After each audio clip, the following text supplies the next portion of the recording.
Hi, everybody. It's Amalia, founder of S.T.E.M Braids and Beyond, and host of the Silver Bullet S.T.E.M podcast. Today, I have an incredible guest. I know it sounds like I'm losing my voice, but I'm here for the troops because this means so much to me. If you haven't already, please go ahead and subscribe, like, and share this video. Go ahead and introduce yourself today. Hello, Amalia, and of course to your audience, thank you for having me. I am Dr. Michelle Rencher. I'm a native of the Nassau, Bahamas, so I am Caribbean, but I also currently reside in Middle Tennessee. My career has spanned over 30 years, and of that 30 years, I have worked and walked in many spaces in science, technology, engineering, and mathematics. I'm currently an organizational change manager for the state of Tennessee. I have led change initiatives. As we all know, change is essential in life, right? But I have led change initiatives in global spaces at Nissan Global. I've led change in the healthcare sector, in the private health sector here in Middle Tennessee, as well as in the public sector. And today I'm here to have a conversation to make certain that young ladies and young men from global communities recognize how important that we are to technology, how important we are to change, and how important we are in general. And how can someone get in touch with you? Certainly, you can find me on LinkedIn. You will find me at Dr. Michelle Simone Rencher. The reason I put my Simone in there is because my father is Michael Wallace. My mother named me after her favorite singer, Nina Simone. And so today I am here walking in my truth, as Nina Simone did. I represent my family and friends back home in the Bahamas and my family and friends who are in the US and globally. And again, Michelle Simone Rencher is how you will find me on LinkedIn. Oh, that is such a good story about the Simone name. First off, how did you get into S.T.E.M? I think I've kind of always been in STEM, or perhaps I should say STEM was always in me. So, Mm. as I mentioned, both my parents are academicians. My father was an agronomist, which is the science behind technology.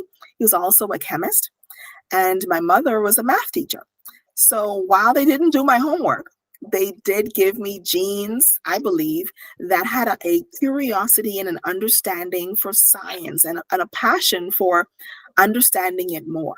I was born in the Bahamas, and I was born at the dawn of an independent Bahamas, which means that when I entered real science in seventh grade in high school in the Bahamas, I was actually being taught by teachers who came from the Southern and Northern Caribbean region. They themselves were born into colonial countries, but Wow. they were very Afrocentric in their teaching. And they gave us a good foundation and understanding that science and technology do not have a Eurocentric perspective, but are actually global topics. And they helped me as a young girl see myself in those textbooks, see myself in those classrooms, and be able to recognize that this is something that I can do for a living. I love what you said about the genes of having an interest in STEM, but I Yeah. think what is even bigger than that is they give you the academic skills because you can have a knack for it. And if the home structure isn't there to help you learn how to take notes, how to listen, and even support with homework, giving you that structure, because that's something I also want to unpack in the work I'm doing is that there are people who believe that STEM is genetics or that some people are an exception. But part of what it is academic skills to be able to excel as a student. I think because both of my parents did well academically, they both did extremely well in the sciences and in mathematics. I think one of the ways that our journeys differ is because I was born in the era of majority rule in the Bahamas, and my parents were born in the then colony of the Bahamas. And I think had they been born in a time, and I even said this about my grandparents, because of when they were born and where they were born. Unfortunately, they had limitations on their capacity to do. Mm. Had they been born in a different time in a different place, I believe that all of my grandparents, if they would not have been in STEM, they would have had more opportunities academically and more opportunities professionally. But because of where they were born and when they were born, and it's actually indicative of what is happening in many of our societies today. It's Absolutely. where you were born and what you were born into that oftentimes shapes what you eventually will become. And Mm, for me, yes, genes do play a part in one's capacity, but I do believe also beyond one's gene pool, one has to be really and I think intrinsically motivated. I think when you are a person that has been motivated, whether you are inspired by your parents' journey, or even someone else, and we can all have virtual mentors. There yeah. are a lot of people who we can see and hear about and learn about virtually. And even if our parents or somebody else in our family member, family community does not have that same journey, we can have that journey if we so desire to do that. Because while my parents both studied science and mathematics, were very good at it, my journey professionally and academically is nothing like their journeys academically and professionally. My parents went as far as baccalaureate. They both have bachelor's degrees. Nice. They both taught in the school system in the Bahamas. They both studied abroad, but I have a doctoral degree, which Yeah. is different than my parents' journey. My parents did not earn a master's degree. And Mm, so while it's not negating their ability, it does mean that one has to have one's own identity in order to propel one to the next level or even multiple levels beyond where you're from. Maya Angelou says that I am a human being and everyone has the capacity to do something. And because I am a human being, nothing that I ever think or try is foreign or alien to me. And so, if absolutely. there's ever been a Martin Luther King Jr., if there's ever been a Malcolm X, if there's ever a Maya Angelou, if there was ever an Amalia, if there was ever a Michelle, then there's always somebody else who can do something similar or even identical to what we have attempted to do. Absolutely.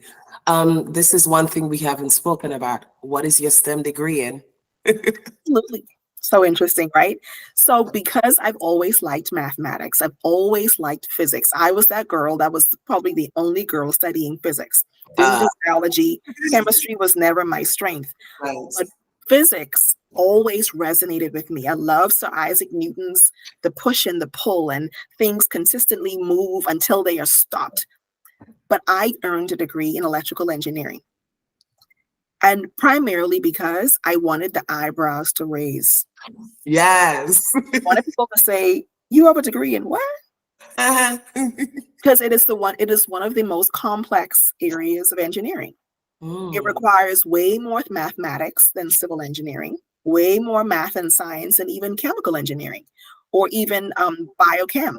It does require many, many multiple layers. And so I wanted that eyebrow raise moment when persons would say, "So what's your degree? What's your major?" And I'm a double E, electrical engineering.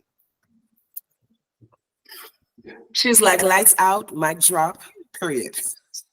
Because it was important. Even as a young girl, I realized that there were limitations placed on me from societal perspectives that did not belong, that did not own, I did not own those perspectives. They're not my perspective. It's Mhm. not my limitation. It's what other people see when I walked into a room. And whenever I shook someone's hand and they said, "Well, what's your background? What's your degree in?" Even today, it's been umpteen years. I mean, I have white and gray hair. So clearly it's been umpteen years since I graduated from undergraduate degree. And even today, people try and explain certain things to me. Wow. And so I smile because I understand it is their willingness to share their expertise. It's their willingness. And I also smile and nod and understanding what they're saying. But then I also smile further to let them know, "Thank you for sharing your expertise, but I have an electrical engineering degree." Yes. Because Did I you do understand. so do you have a degree? Was your degree done in Bahamas or in America? No, it was actually studied in the US. I began my tertiary education in the Bahamas at the then College of the Bahamas, but I, like many students, migrated to the US. I think maybe after a year or so at the College of the Bahamas, I migrated. The College of the Bahamas is now the University of the Bahamas. And Um, so I migrated before they became a university, finished off my degree at Franklin University in Columbus, Ohio. And but even in that journey, I was typically the only woman, the only Caribbean student, the Wow. only woman of color. And so in that kind of environment, one has to have not only strong academics, but Mm. a strong sense of self. You have Mm-hmm. to really be strong and be comfortable being uncomfortable in many conversations because everybody does not always want to be your lab partner. Okay. Persons don't recognize how brilliant you are Hello. till it's probably the end of the class. Yes. And then perhaps they want to be your a project assignment person. But even in that, one has to be confident when you're walking into spaces where oftentimes, and even if you are one of a million in the classroom, I always say there's nothing strange or unique about being a unicorn Yeah. because unicorns come from someplace. And when Mm. they are around other unicorns, they are just one of the pack. They just Yeah. one of the herd. Right. You just one of the herd. What was your childhood dream job? Did you always, and what happened in your life that made you want to be an electrical engineer? Listen, my childhood dream job, when I was probably 14, 15, getting ready for O levels. In the Bahamas, we have ordinary levels and A levels, which is a European, a British based examination that tests all of your high school journey. Basically sees if you are the brightest and best and it's a very strenuous, difficult experience academically. Just a second. So let me translate what that in America that's like college prep. So after high school, but before college, A levels. Yeah. Absolutely. That's exactly what it is. So I did Okay. my get ready for my ordinary levels. Yeah, you have to go translate, right? Because you are a global show.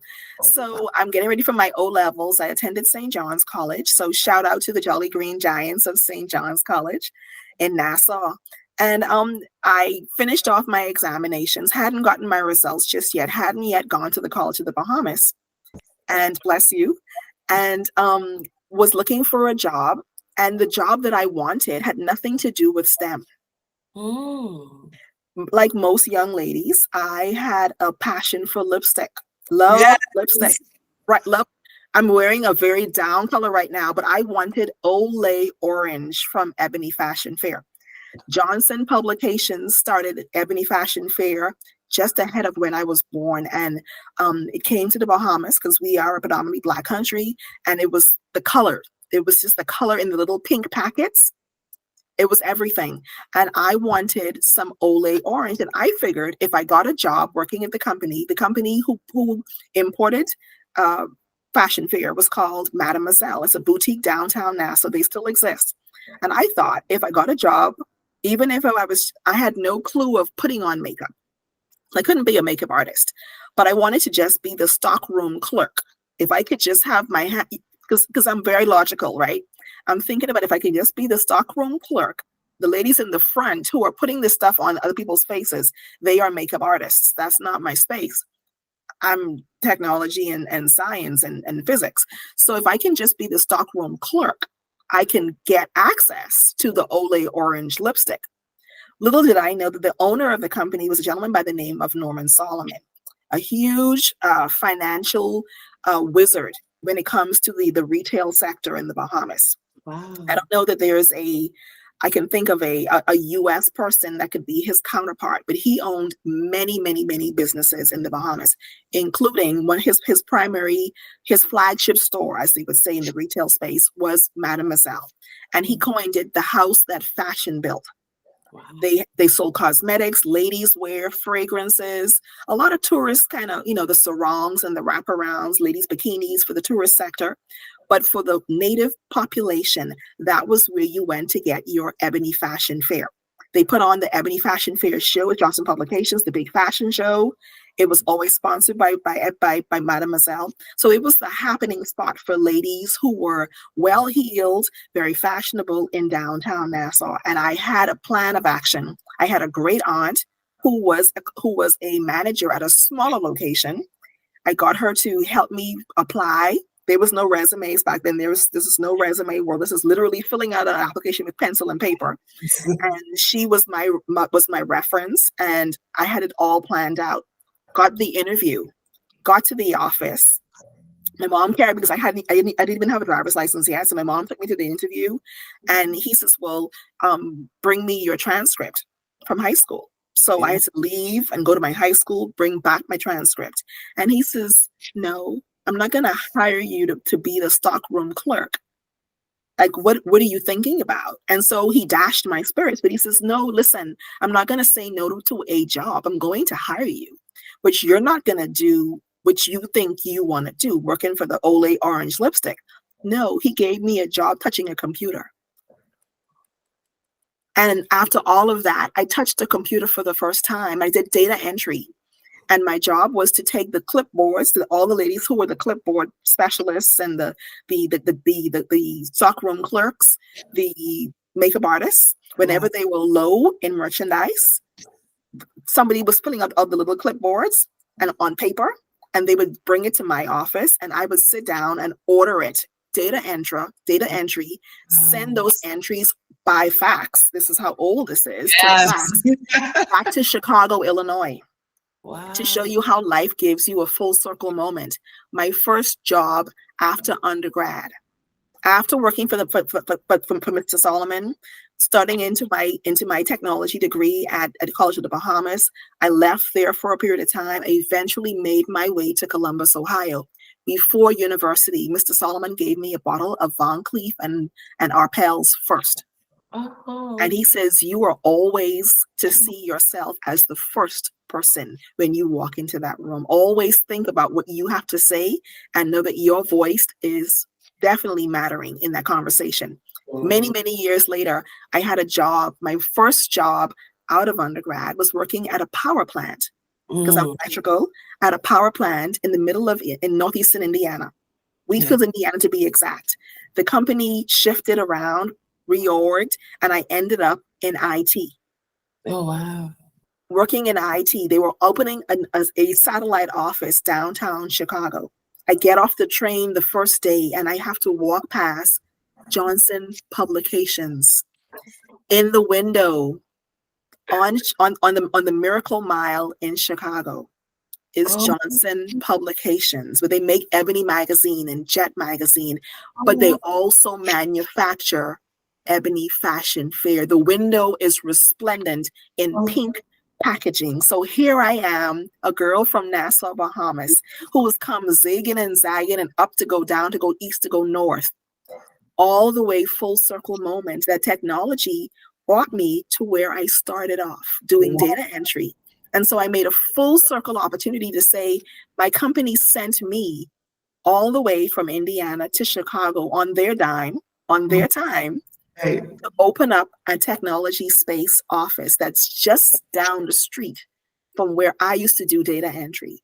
And so the journey is a journey, absolutely, many miles, many years.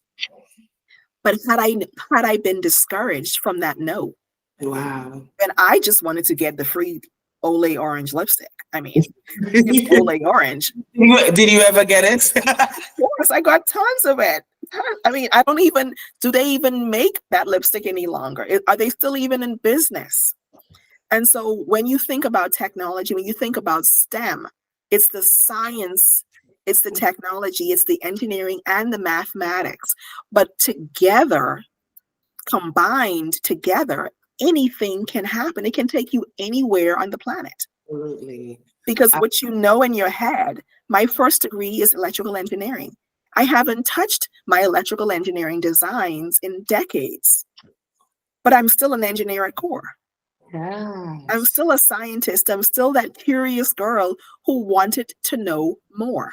Right. Right. I love that. One of the things that you spoke about is how many opportunities being in STEM has offered you. In Black culture, we understand that entertainers make a lot of money, but there's only room for so many. Do you feel like STEM has afforded you a comfortable life?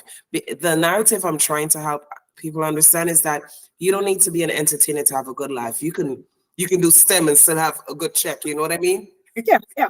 I mean, I think there's only one Beyonce, right? There's only one LeBron.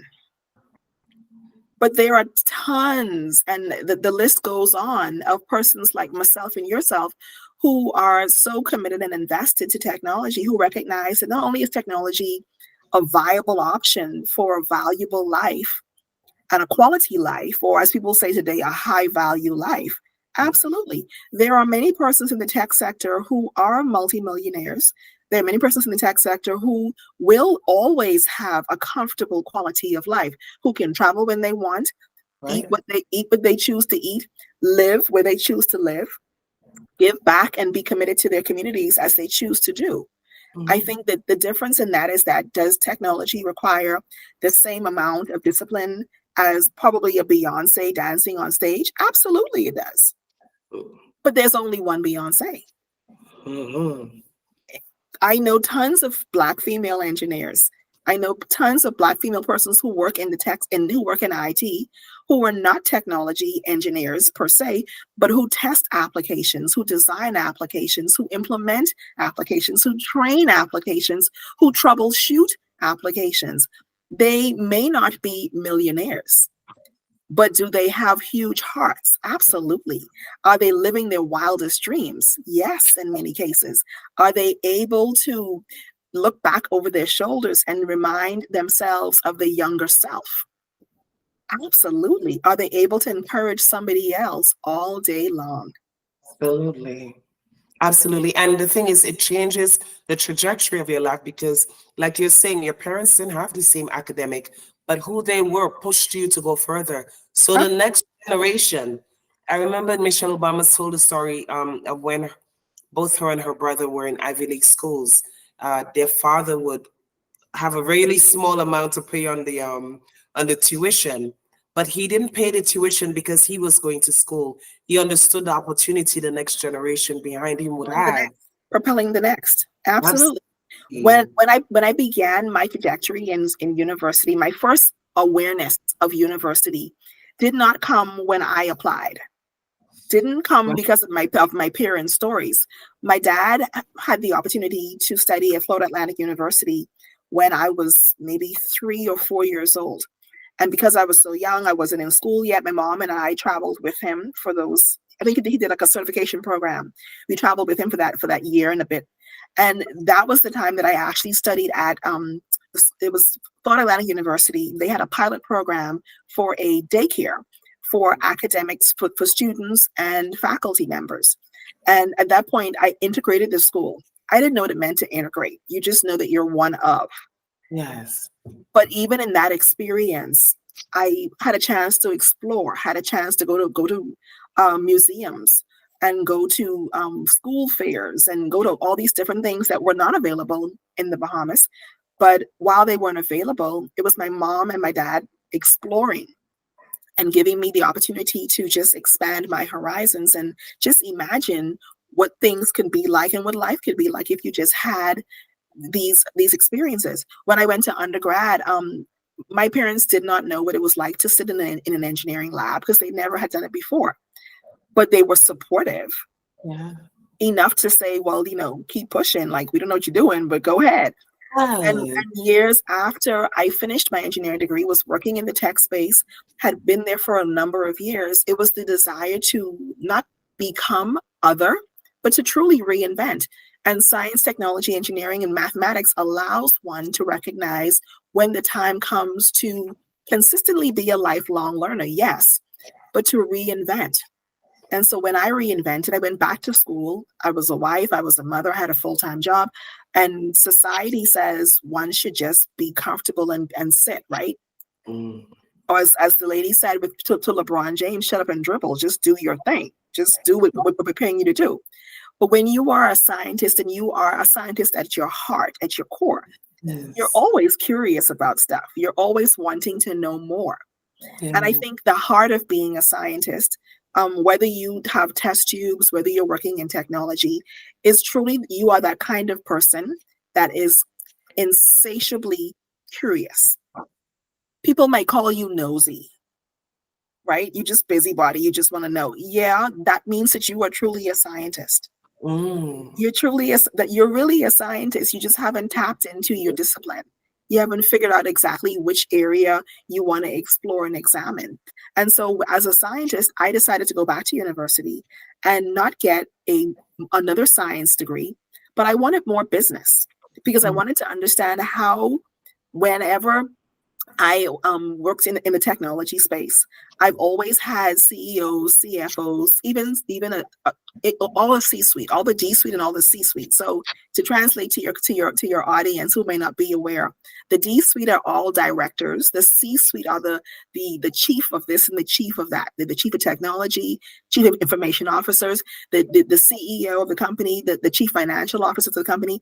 If you look at most of them, in most organizations in the US and in Canada and even in the UK, most of them do not look like me. Yeah. Most of them typically do not, unless you're like a Lisa Price from Carol's Daughters, unless you're like an Oprah Winfrey, who work in those spaces. But typically the C-suite doesn't look like me. Yeah. Most board members do not typically look like I do. They Right. typically do not have my background. And so while I couldn't change my hair texture, well, I could, but I chose not to. I really couldn't change my complexion. I couldn't Right. change my DNA. I couldn't change my ethnicity or my global origin, my where I came from, where I was born. I couldn't change any of those things. But what I could change, because science says you can always change, right? Even Yes. Isaac Newton says nothing stays the same Very unless a force is applied to it that is awesome. greater than the actual mass. And in my case, that force was society. That force was industry. That force that was pushing and pulling me was what was happening in industry, was happening in business. And I started examining persons. And like I said earlier, you can have a mentor who's sitting in the same room or in the same building or in the same city or state, or you can have mentors who are virtual. And when Yeah. you find those virtual people, even if you don't know them or ever speak to them, you can watch their journey by Absolutely. checking them out on LinkedIn, check out their profile, check out their background. And when I start checking people's background out, I noticed that a lot of those men that have an engineering degree, electrical to be specific, most of them had an MBA. And I thought, well, I want an MBA. I've wanted one for a long time. I tried 3 different times to Wow. enroll and to complete, but life always happened. But Right. when you are a true scientist, Yeah. science, technology, engineering, and mathematics, when that is at your core who you are as a person, it doesn't matter. You're going to eventually get where you're supposed to go. And so I went back to university and got a master's degree in business administration, an MBA, like all the other guys who were the C-suite and the D-suite. But I wanted a little twist to it. I got a degree in strategy because I Right. recognize that every organization has problems. Mm. And if you can be that problem solver, it means all the difference in the world if you are nosy and you're a busybody and you're curious. But if you can come up with strategies to solve those problems, they don't mind if you're nosy. They don't mind if you're a busybody, if you could figure out the solution. Wow. And then I went a step further because again, industry and life kept lifing. And I wanted to know some things. And because I'm busybody and I'm nosy and I'm curious, I wanted to know what was happening in my home country. Because when you are a true scientist at heart, you want to know things not only for yourself, but also for your community. Yeah. You are tied insatiably to those who look like you, sound like you, think like you, have your DNA, have your worldview, have something of you in common. And you're always seeking to find out so that you can support, so that you can strategize, so that you can help, so that you can help fix, so that you can solve the problems. And Right. hence I got into my PhD studies because I wanted to know more. And a PhD, as we know, allows you to be a scientist, even if you're not getting a scientific-based degree. There is study, there is examination, there's exploration that comes in studying at a doctoral degree level because you are using either qualitative or quantitative or a mixture of the two. In qualitative, you're looking at the quality of the information. In Yeah. quantitative, you're looking at how much information you have. And so you have to understand the language in that space, but it still comes back to, once again, you are curious, you enjoy learning, and you are unafraid and unabashedly comfortable being sometimes uncomfortable. Yes. Have you ever struggled with imposter syndrome? I have. I have. I think imposter syndrome, unfortunately, is something that is difficult to be immunized against. Really? There needs to be an immunization for it, just like we were pushed to have the COVID vaccine, just like we've been pushed to have the flu shot every year, just as we entered into school in elementary, primary schools, your parents take you to get your flu, the mumps and measles vaccine, the MMR, all of those vaccinations. There needs to be a vaccination against imposter syndrome. Just a second. I am so surprised because I was of the belief that if you are Caribbean, you don't have it because maybe I just biggish, but I don't have it much. Well, it depends. It depends. So when you walk in a space where you are the only, you oftentimes get so comfortable being the only that you tend to accommodate the majority. That is imposter syndrome. Imposter syndrome is not just changing one's accent or changing the way one speaks or the way one writes. That's not just imposter syndrome. People think imposter syndrome is the way that you dress or the way that you wear your hair or the way that you wear your makeup or don't wear makeup. It's so many more layers than that. Again, think of it almost as a flu, influenza. You can have sniffles, you can have a sore throat, you can have lymph nodes swollen, you can have scratchy eyes or fever. All of those are symptoms of influenza. There's not one thing. There's multiple things. And so in imposter syndrome, what you're doing in essence is striving to make the majority of your environment comfortable.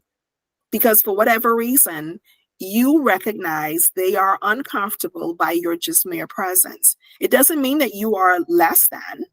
It doesn't mean that you even look at yourself as less than or other than. But you are, especially in the technology sector that I have been for over 30 years, you are typically the only woman of color, the only woman of color from the Caribbean region. And as such, people make assumptions about you. I can't tell you the amount of times I've heard the question, well, how did you get here? Even if I use the answer of on a 747 twin engine jet. But even with that response, the people still don't understand how is it that you can leave the Bahamas where we go on vacation. It's on our bucket list. Or the question of, I'm thinking about going to the Bahamas. I'm thinking about going to the islands. Can you tell me where I should stay? I work in technology with you. I'm not a travel agent. I don't work for the Atlantis Resort. I don't work for the Airbnb Association. That's not my space. Or people wonder, so do all your family work at the hotel? My parents were civil servants. They didn't work at hotels. They didn't cook food for a living. They don't work at the fish fry. Right. And so that in itself speaks about people not having a clue about what my life is like. However, in my world, coming from the Bahamas, we in the Caribbean are taught very early on what life is like here. So we understand their world. They just have no clue about my world. Wow. One of our Caribbean authors is V.S. Naipaul, who spoke about in the castle of my skin. So when I was taught in junior high and high school, I was proud that I learned about Chinua Achebe from Nigeria. I learned that in 9th grade. I read Things Fall Apart. I was grateful for that experience, but I learned when I moved to the US for undergrad that I thought I was born in just ahead of Bahamas independence. It's very Afrocentric. I had mostly Black teachers. My prime minister is Black. I came from a Black neighborhood. My parents are Black. I'm blackity, blackity, black. This is what I thought until I moved to the middle of Ohio. And I realized very soon that no, you were raised in a colony. And so you spend 30 years trying to undo the vestiges of colonization. Because colonization says you must drink tea 3 times a day. Wow. We must drink a spot of tea. Right? You must wear pleated skirts and almost ivory pantyhose. Like the weirdest things, right? But apart from just fashion and food, colonization also tells you that as a woman, you should shrink behind and not be as bold and not be as and that if you are bold and loud and wild in your laughter, that you're just doing the most. You're just doing a lot. That's extra. So there's this balance between the imposter that you are at work, this person that you have to demonstrate at work to demonstrate that you are an effective leader, that you have listening skills, that you are a team player, that you're getting along with, that you're playing nice in the sandbox. All of these corporate terms does not align with being Caribbean. Wow. It doesn't. So I was grateful for the pandemic because it separated me virtually from the office potluck, the required potluck, when I'm not going to bring my Caribbean food because you don't get it. Right. And Caribbean food don't travel well in styrofoam, right? Because it got to be hot. Yeah, exactly. So, and then I'm not here to explain that the whole thing of having to explain. That is imposter syndrome. Wow. Of why maybe you feel like eating a patty at lunch and you don't want a deli sandwich, but you want a beef patty. Yeah. Well, what are you eating? Is it an empanada? No, it's a patty. Yeah. That's imposter syndrome. And if you live in a community where there's not a lot of Caribbean people, there are pockets in the US, East Coast mostly, where there are a lot of Caribbean people. But I have lived in communities outside of living in Atlanta. I've lived in communities where there typically were none. Yeah. Or if they existed, they were few and far between. And so they weren't in my office space. They weren't in my organization. And so you tend to have to figure out and navigate the best you can. When I decided to no longer relax my hair, I had extension braids, and I wore my hair in a what I thought was a very regal bun. I enjoyed my braids for a long time, and I've allowed it to just go where it feels like going. And I'm enjoying the process. For the first time in my life since being a little kid, I don't have my hair hot combed and relaxed. That is a vestige of being colonized. It's also a vestige of imposter syndrome. In the US, we call it imposter syndrome. In the Caribbean, it's called colonization. Yeah. It's colonization. It says that you must straighten your hair. You must have bangs right far as hair. You must pull your hair behind your ears because you must not have all of it too much out. You cannot have long earrings or bold earrings or prints, and you must wear a blazer with a white blouse and a single strand of pearls because less is more. In my first experience in corporate America, you had the whole thing of you must have the day planner, a leather day planner, and you must wear a blue blazer or a black blazer and a white blouse or a shell top with a single strand of pearls. Definitely not a avant-garde, different metal kind of, that's not what it was. And so there is time and place to divest from all of that and be your authentic self. Because when you are a scientist, you're always curious, you're always learning. And even at 50 plus, you can consistently keep learning about yourself and the wider world. Wow. Teach me, Auntie. I mean, Dr. Michelle, I learned. Auntie works well because that is the highest form of respect, right? Yes. That's respectful. In the Bahamas, we have aunties, we have goddies, which is a godmother. Everybody got an auntie and a goddie who was cool, who would school you every now and then and give you advice and information.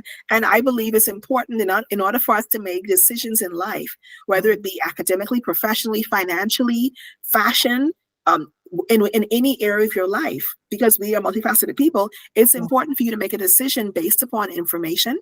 Yeah. Information is priceless and based upon experience. And if it's not your experience, let it be the experience of someone that you trust. Absolutely. Here's what I have done. Here's my mistakes and my missteps, because transparency is key. And once you have that information, you can run for the hills and can nobody stop you. Very true. Very true. This is my last question. What does STEM mean to you? The terminology of STEM is science, technology, engineering, and mathematics. I believe that is who we are as a people of the African diaspora. I believe whether we are in hair, whether we are in cosmetics, whether we are in fashion, whether we are in technology, whether we are in food, whether we are in textiles. We are always curious. We are consistently and always learning, and always seeking to demonstrate who we are to the universe. I remember that movie, The Color Purple. The original version, not the one that comes out in December, but the original version says even the flowers want you to see them. They're just wanting to be purple. Yeah. I think science speaks about just wanting to be. Yeah. Just wanting to be. So STEM is, yes, science, technology, engineering, and mathematics. But I think in the essence, it's the essence of just wanting to be.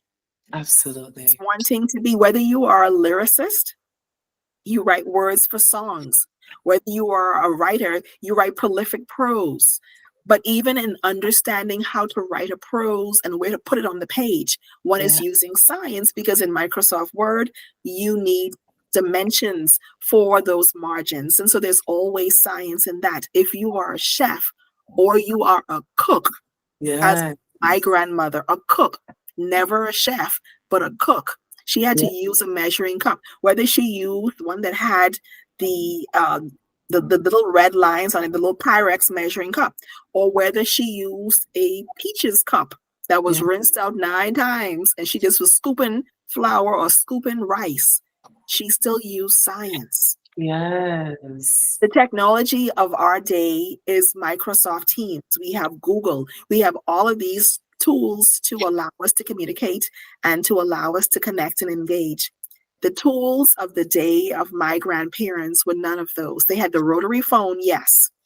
If they had the rotary phone that would dial back. They didn't have the little digits, but they also had their voices. Yes. As a researcher, I was able to defend, and I used the terminology that simply says, as a researcher in this study, I am the primary tool.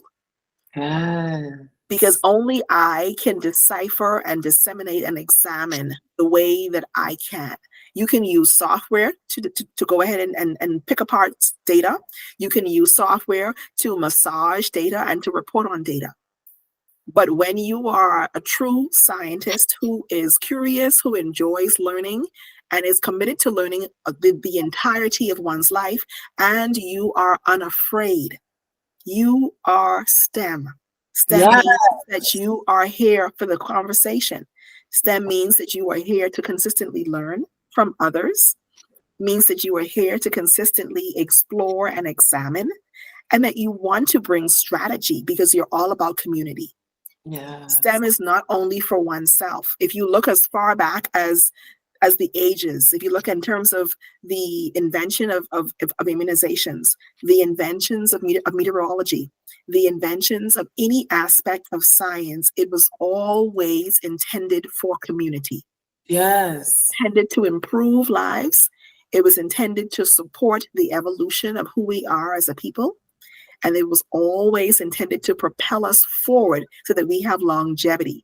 Because at the end of the day, regardless of what has occurred through colonization until now, we clearly are here for the journey.